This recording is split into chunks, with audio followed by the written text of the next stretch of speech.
मैं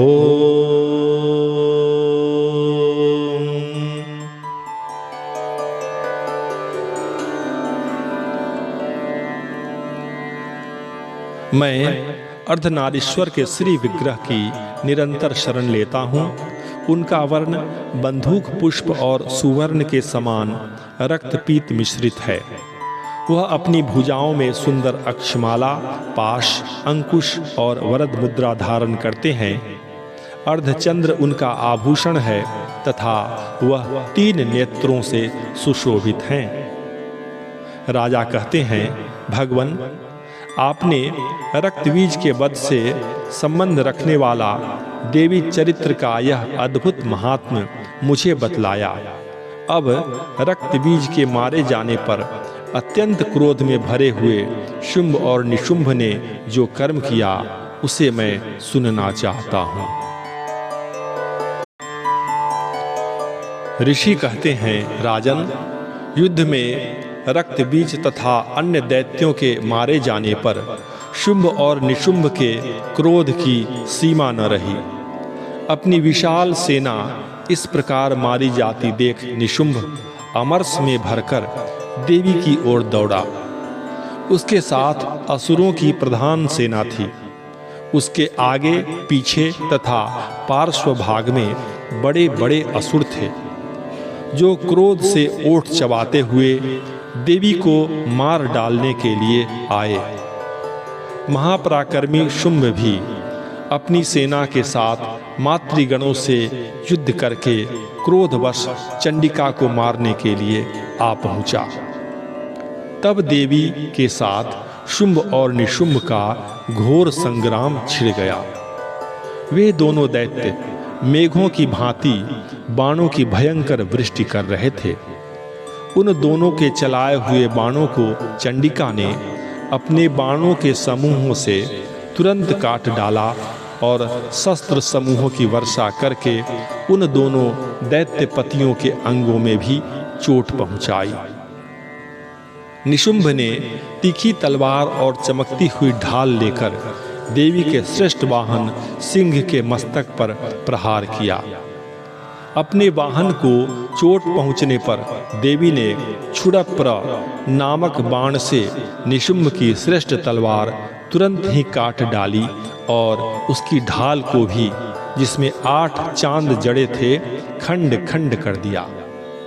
ढाल और तलवार के कट जाने पर उस असुर ने शक्ति चलाई, किंतु सामने आने पर देवी ने चक्र से उसके भी 2 टुकड़े कर दिए।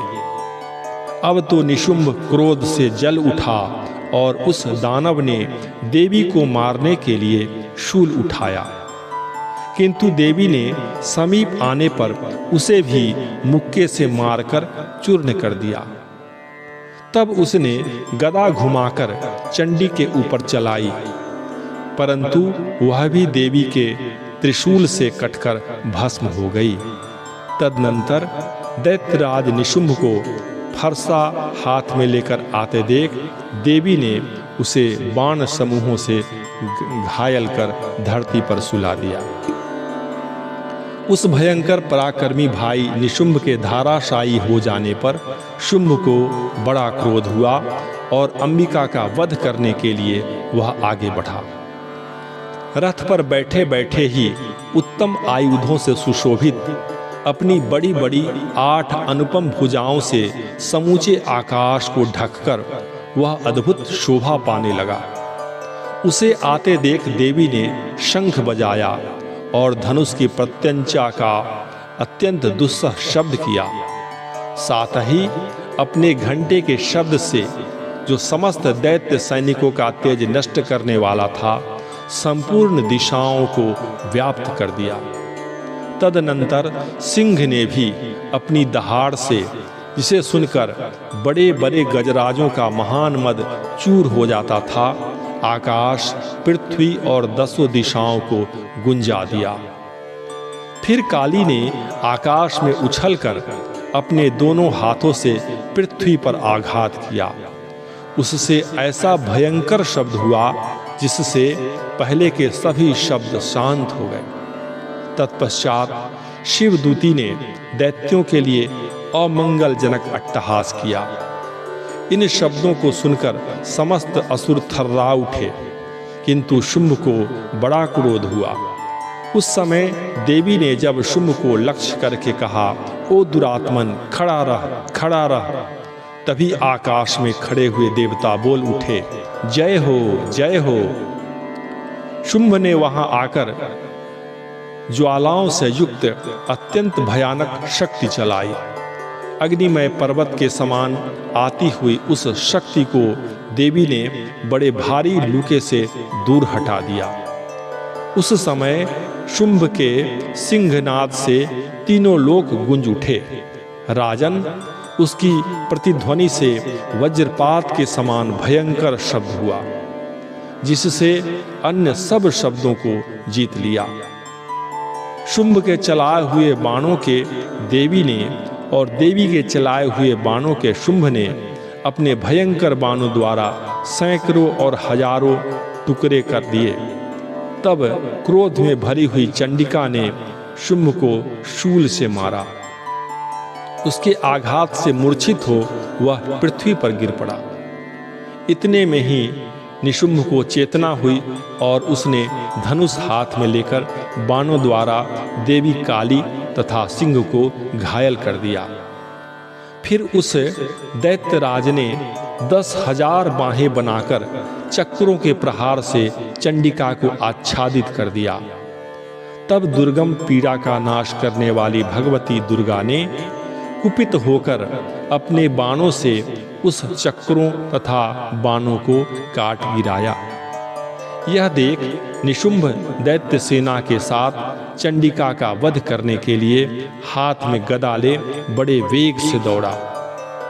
उसके आते ही चंडी ने तीखी धार वाली तलवार से उसकी गदा को शीघ्र ही काट डाला।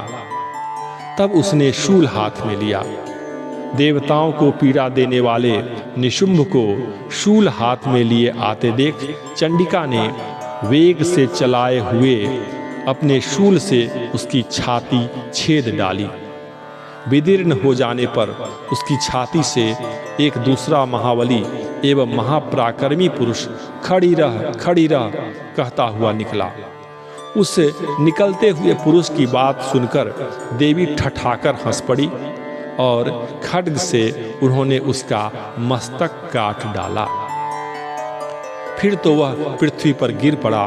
तदनंतर सिंह अपनी दाढ़ों से असुरों की गर्दन कुचलकर खाने लगा। यह बड़ा भयंकर दृश्य था। उधर काली तथा शिवदूती ने भी अन्यान्य दैत्यों का भक्षण आरंभ किया। कौमारी की शक्ति से विदीर्ण होकर कितने ही महादैत्य नष्ट हो गए। ब्रह्मानी के मंत्रपूत जल से निस्तेज होकर कितने ही भाग खड़े हुए। कितने ही दैत्य माहेश्वरी के त्रिशूल से छिन्न भिन्न हो धराशायी हो गए। वाराही के थुथुन के आघात से कितनों का पृथ्वी पर कचूमर निकल गया। वैष्णवी ने भी अपने चक्र से दानवों के टुकड़े टुकड़े कर डाले। ऐन्द्री के हाथ से छूटे हुए वज्र से भी कितने ही प्राणों से हाथ धो बैठे। कुछ असुर नष्ट हो गए, कुछ उस महायुद्ध से भाग गए तथा कितने ही काली शिवदूती तथा सिंह के ग्रास बन गए। इस प्रकार श्री मार्कंडेय पुराण में सावर्णिक मनवंतर की कथा के अंतर्गत देवी महात्म्य में निशुंभ वध नामक 9वां अध्याय पूर्ण हुआ।